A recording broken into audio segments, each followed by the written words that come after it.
মামা, আপনাদের যে পুকুর নিয়ে ঝামেলা, জেলে গেছেন সেরকম পুকুর একটা আছে। আম ধরে আছে এবং অধিকাংশ আমগুলো দেখুন পাকার পর্যায়ে চলে এসেছে, আমটা পেকে গেছে অলরেডি। সেটা হলো আমগুলোকে স্প্রে করে রাখা। দেখুন আমটা মাটির সঙ্গে লেগে যাওয়ার দরুন পচে গেছে নিচের দিকে।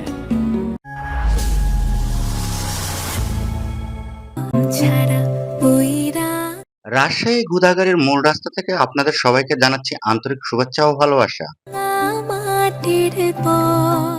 প্রচন্ড রোদের আলোয় চারপাশে যেন সোনালী আভায় ঝলমল করছে। প্রকৃতি তার নিজস্ব রঙে আজ এক অসাধারণ দৃশ্যের জন্ম দিয়েছে। আজ আমরা বেরিয়ে পড়ছি এক অন্যরকম গ্রামীণ সৌন্দর্যের খোঁজে। চোখের সামনে যত দূর দেখা যায় বিস্তীর্ণ খোলা মাঠ জুড়ে সদ্য রোপণ করা হয়েছে ধানের চারা। আমাদের যাত্রা এগিয়ে চলেছে কাদামাখা মাটির সরু রাস্তা ধরে। এই পথের প্রতিটি বাঁক যেন গ্রামের সহজ সরল জীবনের গল্প শোনাচ্ছে। রাস্তার দুপাশে ফুটে থাকা ছোট ছোট বুনো ফুলগুলো পথটিকে আরো মনোমুগ্ধকর করে তুলেছে। আর আমরা ধীরে ধীরে এগিয়ে যাচ্ছি রাজশাহীর বিখ্যাত আমবাগানের দিকে। সবুজ মাঠ, মাটির গন্ধ আর বুনো ফুলের রঙে ভরা এই পথ চলা আমাদের জন্য একটা স্মরণীয় অভিজ্ঞতা হয়ে থাকবে। মামা, আপনাদের যে পুকুর নিয়ে ঝামেলা, জেলে গেছেন সেরকম পুকুর একটা আছে।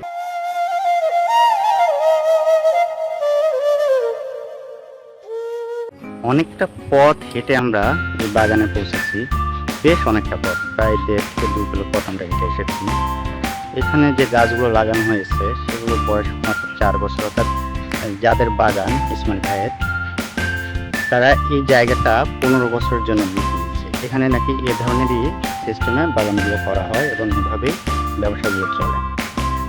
এখানে 2 ধরনের গাছ আছে। আপনার এই যে এক পাশে পেয়ারা গাছ দেয়া আছে, আর সামনের দিকে এদিকে কয়েকটা আমের গাছ। এখানে বেশ ছোট ছোট আমের গাছ, তারপরে আম ধরে আছে। আমি একটু সামনের দিকে গিয়ে দেখি। আর অসম্ভব গরম, যার জন্য দেখা যাচ্ছে যে আমাদের মুখগুলো তেল চেটে হয়ে গেছে। বেশ অনেকটা কথা হেঁটে এসেছি। আর যে গাড়িটাতে ছিলাম, দেখা যাচ্ছে এসি গাড়ি ছিল, তার ভিতর থেকে হঠাৎ করে বের হওয়ার দরুন একদম ঘেমে শেষ হয়ে গেছি আমরা। এসির থেকে বের হয়ে একদম তাপদাহ, যেটা ভীষণ গরম বলে, সেই গরমের মধ্যে পড়ার ফলে একদম ঘেমে গেছি আমরা। তো আমি আম বাগানে কিন্তু প্রবেশ করেছি। আম গাছ কিন্তু খুব বেশি বড় না, একদম ছোট বলা চলে। তো তারপরেও বেশ আম ধরে আছে এবং অধিকাংশ আমগুলো দেখুন পাকার পর্যায়ে চলে এসেছে। আমটা পেকে গেছে অলরেডি। তো আমি আরেকটু ছোট্ট একটি গাছের দিকে যাচ্ছি। দেখুন একদম ছোট্ট একটি গাছ, কিন্তু আমগুলো ধরেছে কত দেখুন, এবং আমটা পেকে আছে, একদম পেকেই হয়ে আছে। এই যে এই বাগানটা দেখতে পাচ্ছেন আপনারা, বাগানের আম গাছগুলো কিন্তু খুব বড় না, ছোট ছোট। সম্ভবত এই আমগুলোকে বাড়ি ফোর বলা হয়। একদম বাগানটি এ পর্যন্ত ইসমাইল ভাইয়েরা লিজ নিয়েছে মাত্র 4 বছর হলে। 4 বছরে তারা আম গাছগুলো লাগিয়েছে এবং সেখান থেকে তারা আম উৎপাদন করছে। এবং দেখুন, একটু খেয়াল করে দেখুন, প্রায় প্রত্যেকটা গাছে কিন্তু আম ঝুলে আছে এবং বেশ অনেক করে কিন্তু আম ধরে আছে। আরেকটা জিনিস আপনাদের একটু দেখাতে চাই, যেখানে আম গাছগুলো মরে গেছে সেখানে দেখুন আবার নতুন করে ছোট আম গাছ লাগিয়ে দেওয়া হয়েছে। এভাবেই তারা বাগানটা কাভার করে থাকে। দেখুন এখানে আরেকটি গাছ আছে, একটু ব্যাক ক্যামেরা গেলে বোধহয় ভালো দেখাতে পারবে এটা আপনাদের। দেখুন মাটির সঙ্গে আম লেগে গেছে, একদম ঘাসের সঙ্গে। আস্তে আস্তে আমি একটু উপর দিকে উঠে নিয়ে যাই ক্যামেরা স্লাইড করে। দেখুন আমগুলো কিভাবে ঝুলে আছে, এটা অসাধারণ। যে রাজশাহী যে আমের জন্য বিখ্যাত, এটা তো বলার না। রাজশাহীকে আমের নগরী বলা হয়, সঙ্গে শিক্ষার নগরী বলা হয়। সামনের দিকে একটু আগাই, এটা সম্ভবত অন্য রকমের আম, সম্ভবত আম্রপালিটা। দেখুন আম ধরে আছে, আমগুলো অলরেডি রং চলে এসেছে। এগুলো সম্ভবত যে কোনো সময় পেরে ফেলবে। আরেকটা জিনিস সেখান থেকে আমি জেনেছি, যেটা আমাকে বাগানের মালিক সেটা হলো আমগুলোকে স্প্রে করে রাখা। দেখুন আমটা মাটির সঙ্গে লেগে যাওয়ার দরুন পচে গেছে নিচের দিকে, অর্থাৎ ডালটা নিচের দিকে ছোট হয়ে যাওয়ার ফলে, ঝুলে যাওয়ার ফলে আমটা এসে মাটির সঙ্গে লেগে গেছে এবং পচে গেছে।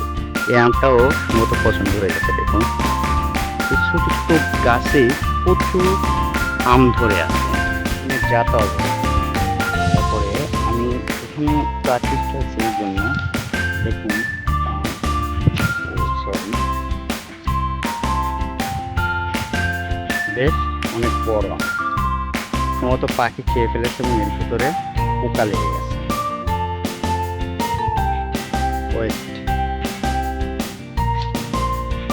এবং নিচেও যখন নিচেও কিছু আম পড়ে আছে, আমগুলো যে আমগুলো পেকে গেছে সেই আমগুলো সম্ভবত এই আমগুলো এখন পড়ে ফেলার সময় হয়। আর এখানে যেটা আমি যে আগে বলেছি একটা গুরুত্বপূর্ণ তথ্য দিয়েছি ভাই, যেটাই আমের বাগান যারা করে তারা এই কাজটা করে থাকে যে আমে যে স্প্রে মারা হয়, এখানে আমি স্প্রে দু ধরনের আছে, একটা আম পাকানোর জন্য আর একটা হলো আম না পাকানোর জন্য।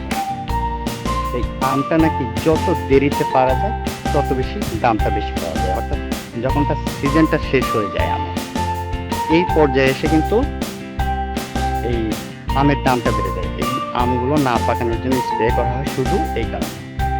পেকে গেছে আমটা, ভালো করে আমার ধরতে ভয় করছে কারণ পড়ে যেতে পারে এটা, কারণ পুরোপুরি পেকে গেছে আমগুলো। এটা সম্ভবত বাড়ি 4, আমি আগে বলেছি এই আম বাগানের অধিকাংশ আমি হলো বাড়ি 4। আমি যে বাগানের মধ্যে এখন হাঁটছি এটা হলো পেয়ারা বাগান। এই পেয়ারা বাগান কিন্তু এটাও বেশ অনেকটা এরিয়া জুড়ে, মাঝে মাঝে দু একটা আম গাছ আছে, কিন্তু এখানে ম্যাক্সিমামই পেয়ারার গাছ।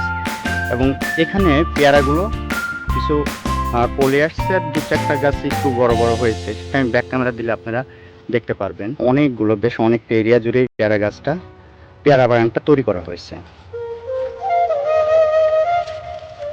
আমি আর বেশি ভিতরে আসলে যাব না, একদম প্রচণ্ড ঘেমে গেছি আমি।